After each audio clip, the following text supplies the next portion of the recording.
काहीच अशक्य नाही. Praise the Lord. Praise the Lord. येशू जो प्रेमाने परिपक्व आहे असा हा सुपर पॉवर परमेश्वर, पॉवरफुल येशूला गीत गाऊया. Jesus power, super power.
सत्य, जे काही आदरणीय, जे काही न्याय, जे काही शुद्ध, जे काही प्रशंसनीय, जे काही श्रवणीय, जो काही सद्गुण, जी काही स्तुती, त्याचे मनन करा. माझ्यापासून जे तुम्ही शिकला, जे स्वीकारले व माझे जे ऐकले पाहिले ते आचरित राहा, म्हणजे शांतीदाता देव तुमच्या बरोबर राहील. Praise the Lord. Praise the Lord. आपण परमेश्वराची स्तुती केली आहे. Praise the Lord. Praise the Lord. Hallelujah. Hallelujah. Hallelujah. Hallelujah. Hallelujah. Hallelujah. Thank you Jesus. Thank you, Jesus. आपणावर केलेल्या अगणित उपकाराबद्दल त्याला आपण आता धन्यवाद देऊया. Praise the Lord. Praise the Lord. आपले उत्तर असेल धन्यवाद येशू. धन्यवाद येशू. आम्हाला पवित्र आत्म्याचे वरदान दिल्याबद्दल धन्यवाद येशू. येशू ख्रिस्त खरा देव, मार्ग, सत्य आणि जीवन असल्याबद्दल धन्यवाद येशू. 10 आज्ञा देऊन त्याप्रमाणे चालण्याचं मार्गदर्शन केल्याबद्दल, धन्यवाद येशू. चुकलेल्यांना क्षमा करण्याचे वरदान दिल्याबद्दल, धन्यवाद येशू. देवाची इच्छा जाणून आपल्या मनाचे नवीकरणाने रूपांतर केल्याबद्दल, धन्यवाद येशू. चिंताग्रस्त न होता प्रार्थना, विनंती व आभार त्याच्यापुढे मांडण्याचा अधिकार दिल्याबद्दल, धन्यवाद येशू. आमचे संकल्प व दुःख जाणून आम्हाला दिलासा दिल्याबद्दल, धन्यवाद येशू. येशूचे प्रत्येक वचन आम्हाला नवीन आशा, धैर्य व बळ असल्याबद्दल, धन्यवाद येशू. येशू आम्हाला चांगला गवळी बाप लाभल्याबद्दल, धन्यवाद येशू. असा हा चांगला पिता, बंधू, मित्र, सखा, वैद्य आपल्या जीवनास लाभल्याबद्दल धन्यवाद येशू. धन्यवाद येशू. धन्यवाद येशू. Thank you Jesus. Thank you, Jesus. Praise you Jesus. Praise you, Jesus. Hallelujah. Hallelujah. 2 शमूएल अध्याय 6 वचन 21. परमेश्वराने मला निवडून आपली प्रजा इस्रायल हिच्यावर अधिपती नेमले. त्या परमेश्वरासमोर मी नाचलो आणि परमेश्वरासमोर मी नाचणारच. Praise the Lord. Praise the Lord. Hallelujah. Hallelujah. Praise the Lord. Praise the Lord. Dawood राजा फक्त परमेश्वरासाठी व त्याच्यासमोर नाचला. Praise the Lord. Praise the Lord. Praise the Lord. Praise the Lord. Hallelujah. Hallelujah. तर आपण सुद्धा फक्त आणि फक्त आपल्या येशूसाठी, आपल्या येशूसाठी ज्याने आपलं सर्वस्व दिलं आहे, आपले आई वडील, आपले बंधू भगिनी, आपली फॅमिली आजपर्यंत आपल्याला सुरक्षित ठेवलं आहे, त्या प्रत्येक गोष्टीस आपण आता त्याला धन्यवाद देऊया. तर आता आपल्या येशूसाठी नाचूया, टाळ्यांच्या कडकडात गाऊया, ताली बजाएंगे, नाचेंगे.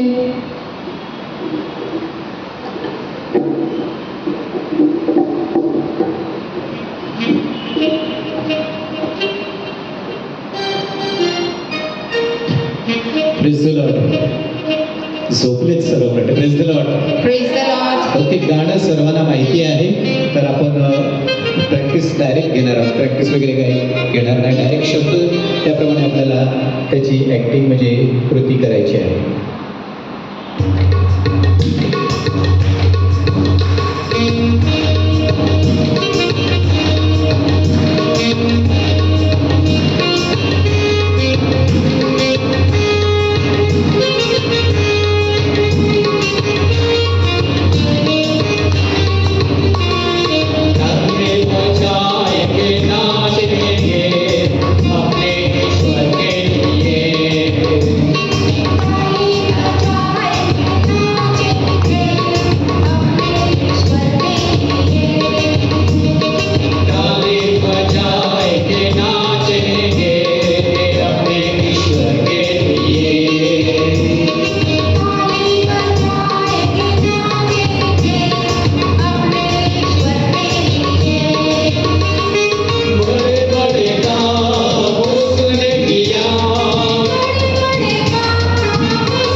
आपण स्तुती केली आहे.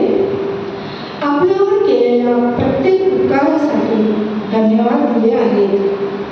आता वेळ आहे ती आराधनेची. आपण सगळे बसून घ्या. आपण सर्व आता शांत बसूया.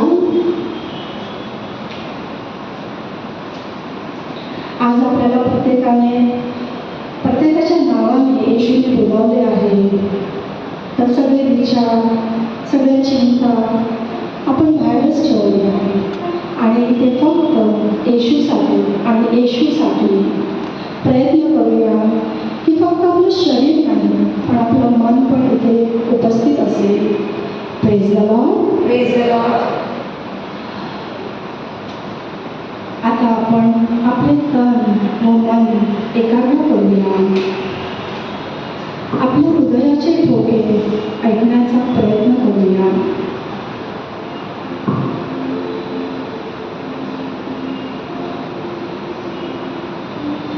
मत्ते अध्याय 6 वचन 34 मध्ये परमेश्वर सांगत आहे, उद्याची चिंता करू नका, कारण उद्याची चिंता उद्याला. ज्या दिवसाचे दुःख त्या दिवसाला पुरे. मग उद्याची चिंता कशाला? हे वचन आपल्याला सांगत आहे, चिंता न करता आपण संपूर्णपणे सर्वस्व त्याच्या अधीन केलं पाहिजे, त्याला समर्पित केलं पाहिजे. कारण सगळं करता धरता तो आहे. तो एकच परमेश्वर आहे. तो जिवंत आहे आणि आता आपल्या क्षणाला आपल्यामध्ये तो उपस्थित आहे. तर परमेश्वर सांगतो, चिंता न करता तुम्ही आनंदी राहण्याचा प्रयत्न करा. प्रत्येक श्वास हा त्याने दिलेला आहे. आपल्या प्रत्येक श्वासावर त्याचं नियंत्रण आहे.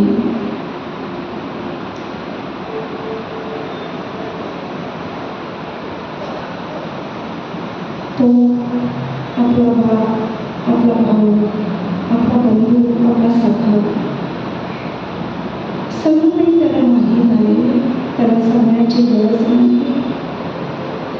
तो सगळं जाणतो. आपल्यासाठी काय चांगलं आहे, काय वाईट आहे, आपल्याला कशाची गरज आहे, त्याला सर्व माहीत आहे. फक्त तो वाट बघतो, फक्त वाट बघतो त्याला हाक मारण्याची. हृदयापासून, आपल्या अंतःकरणापासून आपण त्याला हाक मारली पाहिजे. कारण आपल्या मातापित्या अगोदर तो आपला पिता आहे. आपल्याला आईच्या उदरात त्याने जन्म द्यायच्या अगोदर तो आपल्याला जाणतो. आपल्याला प्रत्येकाला तो नावाने हाक मारतो. आपल्या प्रत्येकाचे नाव त्याच्या तळहातावर कोरलेले आहे. तो चांगला गौरी बाप आहे. आपण पापात पडलो तरी तो आपल्याला सांगत नाही, सोडत नाही. तो नेहमी आपल्या पाठीशी असतो, आपले जतन करतो. एक वेळ आई आपल्या मुलाला विसरते, पण स्वर्गीचा बाप आपल्या मुलांना कधीच विसरत नाही, कधीही सोडत नाही. अशा एका प्रभूसाठी आपण शांतपणे गीत गाऊया. येशू मसीह तेरे जैसा कोई नहीं.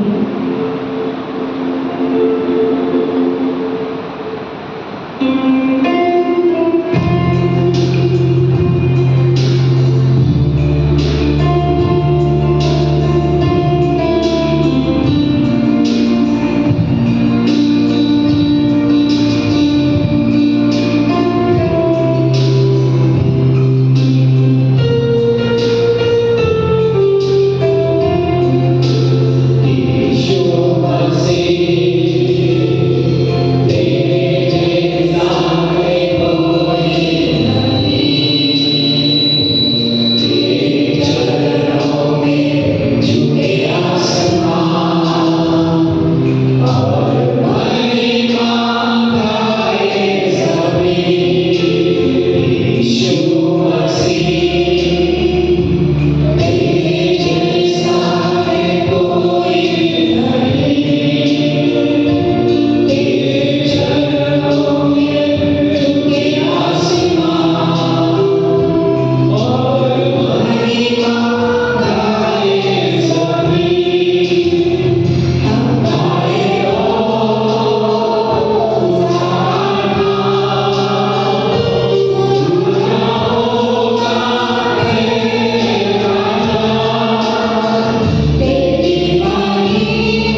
संत मत्तेलिखित शुभवर्तमानातून घेतलेले आजचे वाचन. हे प्रभू तुझा गौरव असो. येशूने त्यांच्यापुढे आणखी एक दाखला मांडला की स्वर्गाचे राज्य मोहरीच्या दाण्यासारखे आहे. तो कोणा एका मनुष्याने घेऊन आपल्या शेतात लावला. तो तर सर्व दाण्यामध्ये राहणार, तरी वाढल्यावर भाज्यांपेक्षा मोठा होऊन त्याचे असे झाड होते की आकाशातील आकडे येऊन त्यांच्या फांद्यात वस्ती करतात. त्याने त्यांना आणखी एक दाखला सांगितला की स्वर्गाचे राज्य खमीरासारखे आहे. ते एका स्त्रीने घेऊन 3 मापे पिठामध्ये लपवून ठेवले. जेणेकरून शेवटी ते सर्व पीठ फुगून गेले. ह्या सर्व गोष्टी येशूने दाखल्याने लोक समुदायाला सांगितल्या आणि दाखल्या वाचून तो त्यांच्याबरोबर काही बोलला नाही. ह्यासाठी की संदेशच्या द्वारे जे सांगितले होते ते पूर्ण झाले. आणि ते असे की मी आपले तोंड उघडून दाखले देईन. जगाच्या स्थापनेपासून जे गुप्त आहे ते प्रगट करेन. प्रभूजी हे शुभवर्तमान. हे प्रभू तुझा तुझी स्तुती असो. खाली बसूया. तर प्रभू येशू ख्रिस्त लोकांबरोबर दाखल्यांद्वारे बोलला. आणि दाखले म्हणजे काय की आपल्या जीवनातले जे अनुभव असतात तर ते अनुभव कथन करून आपल्याला संदेश दिला जातो. आपण प्रत्येकाने मोहरीचा राग बघितला आहे. किती असतो मोठा? असा एकदम छोटा, परंतु जमिनीमध्ये तो घुसतो, मरतो आणि मग त्याच्यामधून छोटंसं झाड येतं आणि मग ते एवढं मोठं होतं की पक्षी येतात, बसतात. हा अनुभव आहे, काल्पनिक नाही आहे. आणि मग येशू ख्रिस्त त्याच्यावरून आपल्याला बोध देतो, संदेश देतो. काय संदेश आहे की देवाचं राज्य जे आहे ते छोट्या छोट्या गोष्टीने सुरुवात होते. आपल्याला कधी कधी वाटते मी मदर तेरेसा नाही. मदर तेरेसा संत व्यक्ती होती. हे सर्व अपॉस्टल्स, संत पीटर, पॉल, हे सर्व प्रेषित होते. परंतु त्यांची सुरुवात जर बघितली तर छोट्या गोष्टीपासून झाली. तर आजचा आपला विषय आहे की build kingdom of God in your heart. हृदयामध्ये देवाचं राज्य प्रस्थापित करा. म्हणजे काय? किंगडम ऑफ गॉड ही एक कल्पना आहे, संकल्पना, देवाचं राज्य. आणि येशू ख्रिस्त ते उलगडून सांगतो दाखल्याद्वारे. तर देवाचं राज्य म्हणजे काय? तुम्हाला काय वाटतं? देवाचं राज्य कुठे आहे? वर स्वर्गामध्ये नाही, मग आपल्यामध्ये म्हणजे कुठे नक्की? कुठे? लिव्हरमध्ये, आतड्यामध्ये आहे, हृदयामध्ये. ओके. तर देवाचं राज्य हृदयात आहे. ते सुद्धा आपण इमेज दिलेली आहे, हृदयात आहे. हृदय कसलं प्रतीक आहे? प्रेमाचं प्रतीक आहे. Very good. जेव्हा प्रेम दाखवतो आपण असं करतो ना, ते बरोबर लिहून बरोबर करतात. आपल्याला जमत नाही. तर हृदय हे कसलं प्रतीक आहे? प्रेमाचं. तर जिथं प्रेम आहे तिथे देवाचं राज्य आहे. जिथं आनंद आहे, शांती आहे, तिथं देवाचं राज्य. तर आपण जेव्हा बोलतो देवराज्य प्रस्थापित करायचं, देवराज्य आलं पाहिजे. म्हणजेच काय की जिथे आपल्याला प्रेमाचा अनुभव मिळतो, मनाला शांती मिळते, तिथं देवाचं राज्य आहे. आणि म्हणून आपण गाणं गातो, जेथे प्रेम दया शांती तेथे देवाची वस्ती. तिथं देवाचं राज्य आहे. So kingdom of God is a concept. Wherever there is love, peace and joy, there is kingdom of God.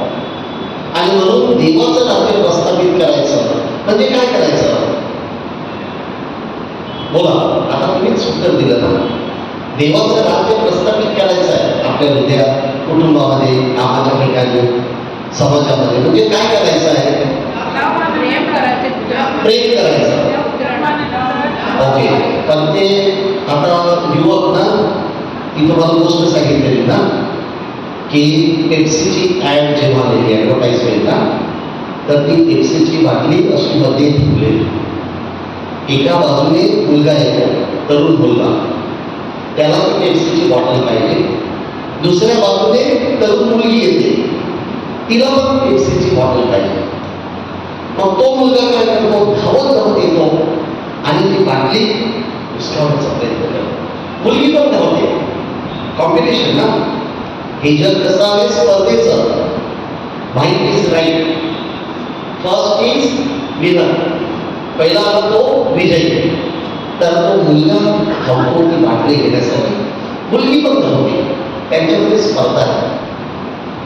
आणि ती बाटली मुलाच्या हातात मिळते. तो मुलगा घेतो आणि ती बाटली पेप्सीची प्यायला सुरुवात करतो. त्या मुलीला पण ती बाटली पाहिजे. मग ती मुलगी त्याला विरघळते, I love you dear, I love you. आणि तो पण पटकन पिळवतो, तिला बाटली देतो. तर ती 2-3 सीट घेतल्यानंतर याला वाटतं की आता पूर्ण बाटली ही संपेल. पण तो पण पुन्हा I love you too dear, I love you too dear. म्हणजे काय, बाटली परत दे, 2-3 सीट घे आणि दे, मग ती परत देते. असं करून त्या दोघांमध्ये स्पर्धा लागलेली आहे की कोणाला जास्त पेप्सी प्यायला मिळते. आणि मग असं करता करता लव्ह यू बाटलीतली पेप्सी संपली.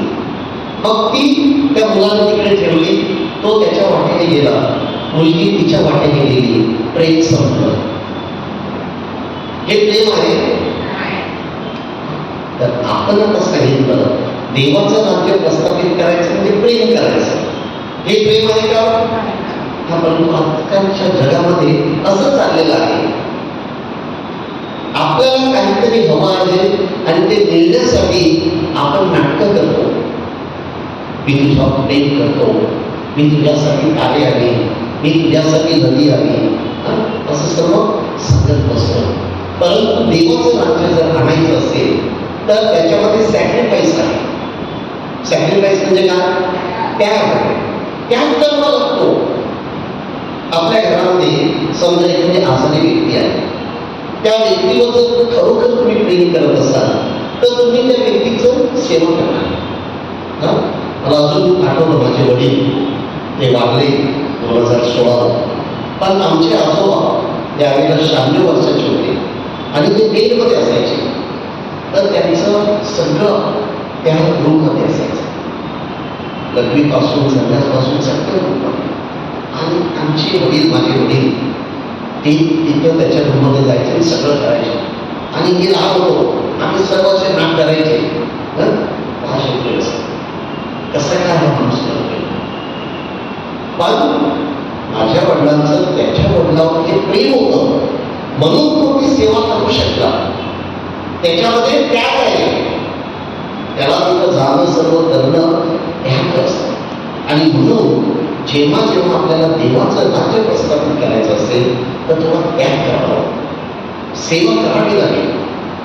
आणि कुठे आपल्याला प्रस्थापित करायचं, पहिलं आपल्या कुटुंबामध्ये एकमेकाला समजून घेऊन, एकमेकाला माफ करून आपण देवाचं राज्य प्रस्थापित करू शकतो. नंतर मग आय लव्ह यू हे सगळं नाटक. तर एकदा असंच त्या दोघांचं प्रेम जमलं आणि एंगेजमेंट झालं. तर एंगेजमेंटच्या दिवशी मुलाने मुलीला वचन दिलं की तुझ्यासाठी गरज पडली तर मी ते तारे आहे, गरज पडली तर मी त्या डोंगरावर जाईन आणि त्या डोंगरावरची वस्तू तुझ्यासाठी मी आणेन. आणि ती खूप खुश आहे. Thank you my love, thank you my dear. आणि मग त्याच्या बड्डेला त्या मुलीला त्यांनी बोलावले. मग बड्डेला ती मुलगी गेली, ते सेलिब्रेशन झालं, जेवण. आणि मग ती मुलगी म्हणाली आता मला घरी जायचं आहे, पण माझा भाऊ आज कामावरून लेट गेला, तर तू मला घरी पोहोच. तर तो मला नाही, आता कसं मी येणार, माझा वाढदिवस आहे, थोडं लक्ष दे. मग ती बोलली ठीक आहे, निदान बस स्टॉप पर्यंत पोहोचव, मी बसने जाईल. मग तो बोलला पण तुला कळत नाही का, आज वाढदिवस आहे. पण ती बोलली इथून बस स्टॉपवर फक्त 10 मिनिटं लागतात, माझ्याकडे छत्री नाही, तू छत्री घेऊन ये एवढंच. आणि तो तिला सांगतो मी नवीन कपडे घातले तुला दिसत नाही का, जर पावसामध्ये मी आलो तर ते कपडे दिसतील, गरज लागली तर आणि त्या डोंगरावर जाऊ, तुला जे काय पाहिजे ते मी आहे, पण 2-5 मिनिटं तुझ्यासाठी मी देऊ शकत नाही. छत्री घेऊन तुला तिथं बस स्टॉपपर्यंत सोडायला येऊ शकत नाही. आणि म्हणून संत पौल सांगतो की अशी जी लोक असतात ती थरथर वाचणारी थाळी आहे. ते प्रेम नाही, ते जीवन नाही, त्याच्यामध्ये देवराज्य नाही. आणि म्हणून देवराज्य प्रस्थापित करण्यासाठी फक्त बोलून चालणार नाही, तर कृती महत्वाची आहे. आणि म्हणून आता आपण ते गाणं जे आहे ते घेणार, जेथे प्रेम दया शांती, त्याच्यामध्ये संदेश दिलेला आहे. मग मी तुम्हाला काही घडलेल्या गोष्टी सांगून आपल्या जीवनात आपल्याला त्याप्रमाणे वागता येईल का ते आपण बघूया. गीत क्रमांक 330.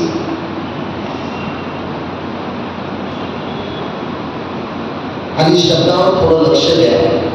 ह्या प्रकारे आपण देवराज्य प्रस्थापित करू शकतो. गीत क्रमांक 330 330.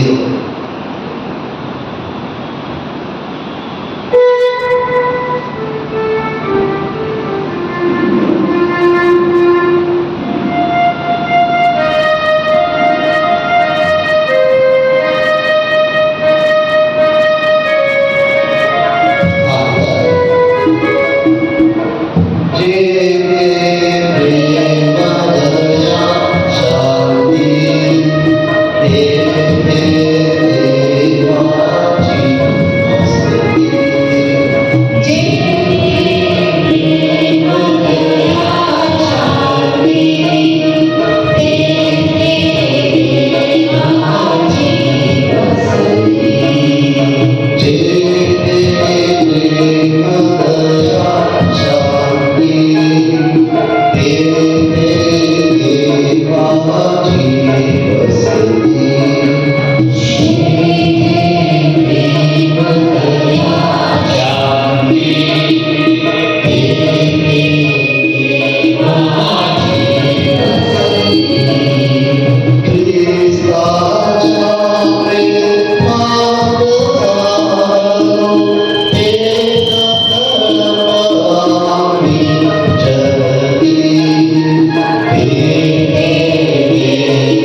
सांगितलेलं आहे की देह अनेक परी असावे, एक प्रेम भावना नव्हे. की आपल्या कुटुंबामध्ये अनेक व्यक्ती असतात, पण कुटुंब एक पाहिजे, एकी हवी आहे. एकमेकांना समजून घेतलं पाहिजे. प्रेम करण्यासाठी थोडासा त्रास होईल, मेहनत घ्यावी लागेल, त्याग करावा लागेल, परंतु ते कुटुंब एक ठेवण्यासाठी आपल्याला प्रेमाची गरज आहे. कलह नसावा, द्वेष नसावा. कधी कधी आपल्या भावा बहिणीमध्ये, भावाभावामध्ये द्वेष असतो. मारामारी वगैरे झाली किंवा थोडंसं मिसअंडरस्टँडिंग असली की दुसऱ्यांचं बरं झालं तर आपल्याला पाहत नाही आणि आपण देवाकडे प्रार्थना करत असतो, मला हे दे, मला ते दे, मला ते दे. आणि जेव्हा कोणाला काही चांगलं मिळत असतं आणि आपलं जर त्यांच्याबरोबर पटत नसेल, तो द्वेष निर्माण होतो. तो द्वेष नसेल तर तिथं देवाचं राज्य नाही. ख्रिस्त वसावा तिथं चिन्ह. म्हणजे प्रभूच्या ज्या आज्ञा आहेत, ख्रिस्ताच्या आज्ञा, त्या आपण पाळल्या पाहिजे. ख्रिस्त जीवनामध्ये दिसला पाहिजे. जसं सौलाचा पौल झाला, त्याने ख्रिस्त दाखवला आणि म्हणून तो बोलला की जगतो जीवन नवे मी माझे, ख्रिस्त जगत असे मम जीवन. ते आपण जर केलं तर देवाचं राज्य येईल. परस्परावर प्रेम करा, नीत चालावे सत्य. चांगल्या मार्गाने चालायचं. जे वाईट आहे ते टाळलं पाहिजे, चांगलं आहे ते केलं पाहिजे. What ever is good do it, whatever is evil, avoid it. Don't avoid it because you want or you don't want. Avoid it because it is evil. चुकीचं आहे ते चुकीचंच आहे. म्हणून चुकीचं मार्ग अवलंबू नका. चुकीचं जे काय आहे करू नका, ते टाळायचं. चांगलं आहे ते पाळायचं. आणि म्हणून प्रेम दया शांतीची वाट जाते स्वर्गाला. जर प्रेम दया शांती तुम्ही दाखवली तर तुम्हाला देखील तिथं दया दाखवली जाईल. कारण आमच्या बाबा प्रार्थनेमध्ये आपण म्हणतो, तुझं राज्य येतो, तुझी इच्छा जशी स्वर्गात आहे तशी पृथ्वीवर माझ्या ठाई हो. जशी मी माझ्या अपराध करणाऱ्यांना क्षमा करतो तशी तू माझ्या अपराधांची क्षमा कर. आणि म्हणून देवाचं राज्य प्रस्थापित करण्यासाठी थोडा त्याग करावा लागेल. चांगली कामं करण्यासाठी प्रेरणा पाहिजे. मी तुम्हाला अनेक गोष्टी सांगितलेल्या आहेत, परंतु एक गोष्ट जी मी तुम्हाला सांगितली फक्त पुन्हा आठवण करून देत आहे की त्या बाईने त्या तरुणाच्या जीवनात कसं देवराज्य निर्माण केलं. दिल्लीला असताना तुम्हाला ती गोष्ट सांगितलेली की सायकल रिक्षा आहे ना, इथे जसं ऑटो रिक्षा आहे इथं सायकल रिक्षा आहे. म्हणजे काय, सायकल असते आणि त्याला 3 चाकं असतात. तर 3 प्रवासी सवारी त्याच्यामध्ये बसतात आणि समजा इथून मला स्टेशनपर्यंत जायचं असेल तर फक्त 10 रुपये. तर 3 पॅसेंजर सवारीवर बसवणार आणि तो पॅडल मारत मारत मारत ती सायकल मला स्टेशनपर्यंत येणार. तेव्हा त्याला फक्त 30 रुपये मिळणार. आणि दिल्लीमध्ये सायकल रिक्षा आहे. तर अशांसाठी विद्याज्योती कॉलेज जे आहे, जिथं आम्ही थिओलॉजी करतो, फादर शिकतात, तिथं त्यांच्यासाठी एक आम्ही संघटना ओपन केली. त्यांच्यासाठी मिशन लागले. पण ते काय करायचे, प्रत्येक रविवारी यायचे जवळजवळ 200 लोक आणि जे काही त्यांची पूजा असायची, थोडं थोडं जे काही आठवड्याभरात राहायचं, 50 रुपये 100 रुपये असे द्यायचे आणि ते त्यांच्या नावे बँकेत ठेवायचे. मग काही वेळेला त्यांच्यापैकी कोणी आजारी असेल, कुटुंबात काही गरज असेल, त्यांच्या मुलांना शिक्षणासाठी पैसा हवा असेल किंवा काही वेळेला त्यांच्या ज्या सायकल रिक्षा असायच्या त्या चोरीला जायच्या.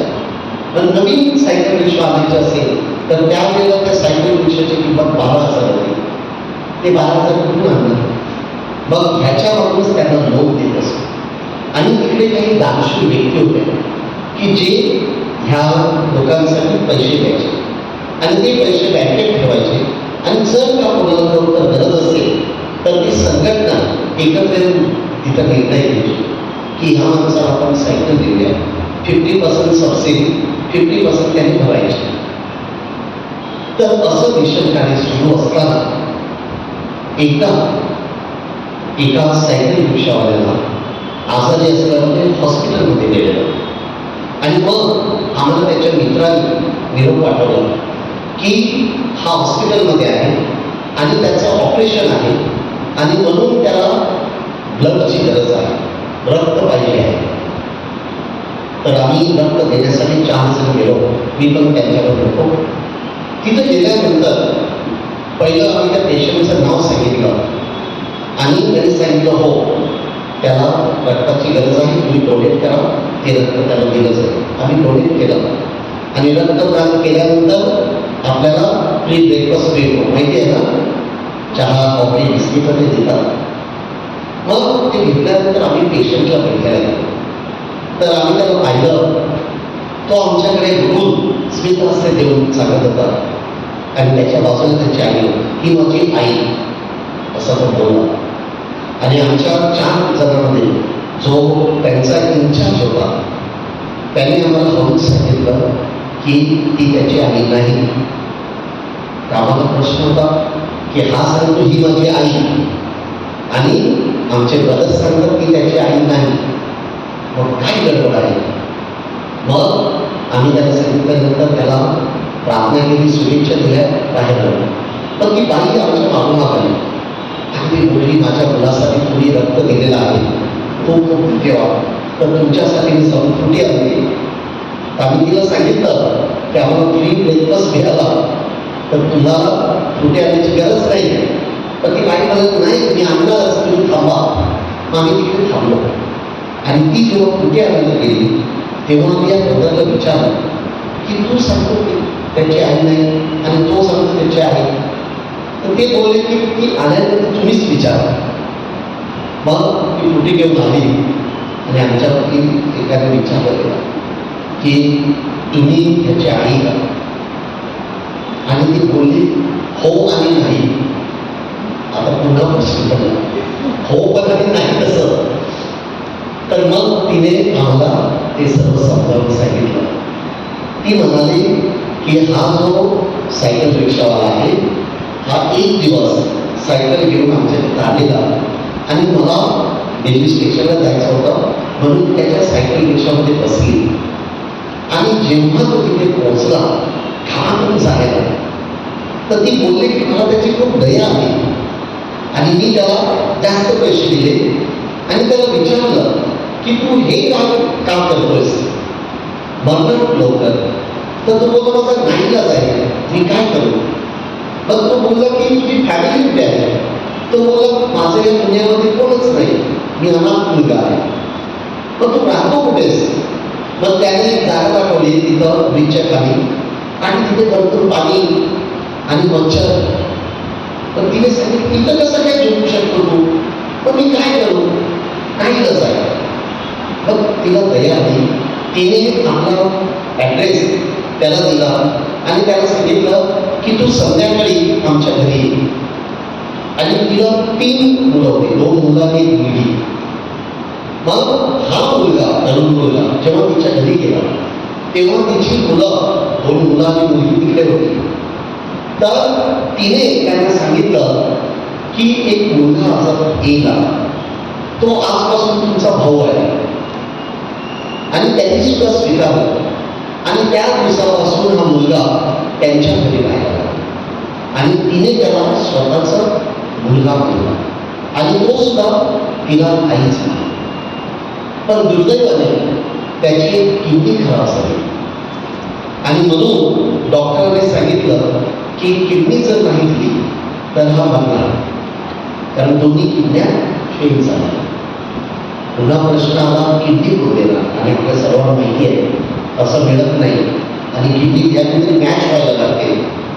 पण त्याचं सुदैव चांगलं नशीब की तिची किडनी त्याला मॅच झाली आणि तिने आनंदाने सांगितलं मी 1 किडनीवर जगू शकते.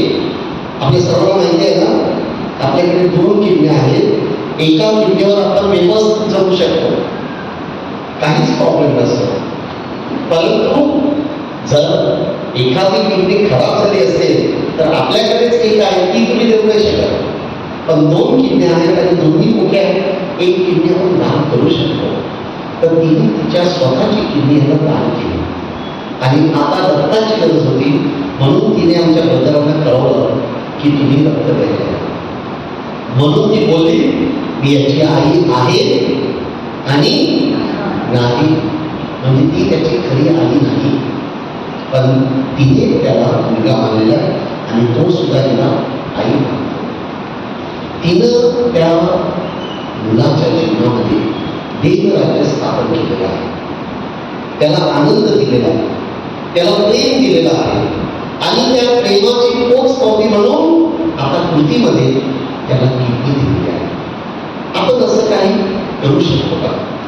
देवराज्य प्रस्थापित करू शकतो का? निदान एक जणांच्या जीवनामध्ये आनंद, शांती, प्रेम पसरू शकतो का? हे आपण घेऊयाच आणि येशू ख्रिस्ताला सांगूया की संत पॉल प्रमाणे, संत पीटर प्रमाणे, मदर तेरेसा प्रमाणे, संत फ्रान्सिस झेवियर प्रमाणे आम्ही जिथं कुठं जाऊ तिथं देवराज्य प्रस्थापित करण्यासाठी आम्हाला तो शक्ती दे, सामर्थ्य दे. आता आपण लेसन सॅक्रमेंट घेऊन आपण आराधना करणार आहोत.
विश्वास आहे आणि म्हणून त्या मोठ्या विश्वासाने आपण प्रार्थना करूया आणि प्रभू येशू ख्रिस्त आता आपल्या प्रत्येकाला स्पर्श करीत आहे, आपल्या कुटुंबातील प्रत्येक व्यक्तीला स्पर्श करणार आहे आणि तो आपल्याला सांगत आहे, जा तुझ्या विश्वासाने तुला बरं केलं आहे, तुझ्या विश्वासाने तुला चांगलं आरोग्य मिळव, तुझ्या विश्वासाने तुझ्या सर्व गरजा पूर्णत्वात जावं, तुझ्या विश्वासाने तुझी सर्व स्वप्न योग्य वेळी पूर्णत्वात जावं.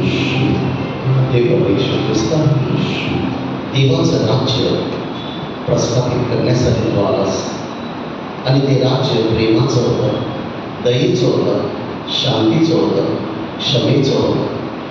तू स्वतः आपल्या मारेकऱ्यांना तुझ्यावरून क्षमा केली आणि आम्हा प्रत्येकाला क्षमेचा संदेश दिलेला आहे. आणि तुझ्याप्रमाणे आमच्या भावा बहिणींना जे आमच्या विरोधात असतात त्यांना क्षमा करावी, एकमेकांना समजून घ्यावं, एकमेकावर प्रेम करावं आणि त्याद्वारे तुझं राज्य आमच्या हृदयात, आमच्या कुटुंबात, आमच्या समाजात येऊ दे. हे प्रभू येशू ख्रिस्त, ज्या ज्या वेळेला लोकांना तुझी गरज होती त्यावेळेला ती लोकं तुझ्याकडे आली, तू त्या सर्वांना स्पर्श केलास, आंधळ्यांना दृष्टी दिली, पांगळ्यांना चालण्यासाठी तू पायाची देणगी दिलीस, बैलांना ऐकण्याची तू कृपा केलीस. आम्ही देखील मोठ्या विश्वासाने तुझ्याकडे आलेलो आहोत. आमच्या ज्या गरजा जे आजारी लोक आहेत त्या सर्वांना आम्ही तुझ्यासमोर ठेवतो आणि विशेष करून आता आपण आरोग्य दानासाठी प्रार्थना करतो. जे लोक आजारी आहेत, दुःखात संकटात आहेत, आपल्या कुटुंबातील एखादी व्यक्ती आजारी असेल, तुमच्यापैकी कोणी आजारी असेल तर मोठ्या विश्वासाने येशूकडे पहा आणि येशूला आपण सांगूया की आम्हाला तू मुक्तीचा स्पर्श दे, कारण तुला काहीच अशक्य नाही, तू वाकड्या रेषेवर सरळ करू शकतो. हे प्रभू येशू ख्रिस्त, आज आम्ही तुझ्याकडे आलो आहोत. आम्ही प्रत्येकावर तू नव्याने होता आणि आता प्रभू येशू ख्रिस्त आपल्या प्रत्येकाला स्पर्श करीत आहे. त्याचा स्पर्श अनुभवूया. Lay your hands gently upon us, let their touch render your pain, let them bring your forgiveness and healing. Lay your hands gently, lay your hands. होय प्रभू येशू ख्रिस्त, आमच्या प्रत्येकावरती तुझी कृपा येऊ दे. आम्हाला स्पर्श कर, आमचे सर्व आजार तू दूर कर, कारण तू आमचा प्रभू आहेस. तुला आम्ही धन्यवाद देतो, तुझी स्तुती गातो. Jesus Christ, you are Lord, you give us your healing touch. प्रभू येशू ख्रिस्त आपल्या प्रत्येकावर